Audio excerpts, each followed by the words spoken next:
Howdy mga kabady, welcome to my channel. It's me again, Joben of Tricks Buddy PH, and welcome sa isa na namang APN tricks tutorial. So ngayon sa video na to, may tuturo ko sa inyong APN tricks para pabilisin ang inyong internet. Pero hindi lang para pabilisin mga kabady, kundi pwede ka rin makapag free internet dito basta tama yung settings na gagawin mo. So alam ko excited ka nang malaman kung ano ba tong APN tricks na to. So without further ado, magsimula na tayo. Ang unang-unang gagawin nyo lang is hanapin nyo lang yung settings sa inyong mga cellphone, and once na mahanap nyo yan, i-click nyo lang yan, and then pumunta kayo sa mobile networks. So once na ma-click nyo yung mobile networks, pumili lang kayo ng SIM na gagamitin nyo ngayon.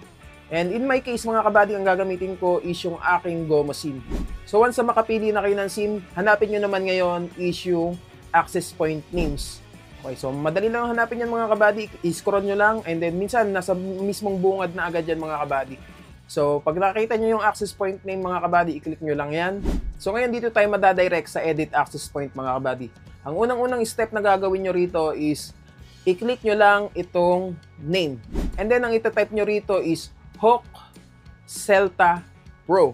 Okay, so capital H, capital Z, and capital P. And then may space sa pagitan ng bawat word na yan mga kabady. Okay, so pag na-type nyo na yan mga kabady, i-click nyo na yung OK.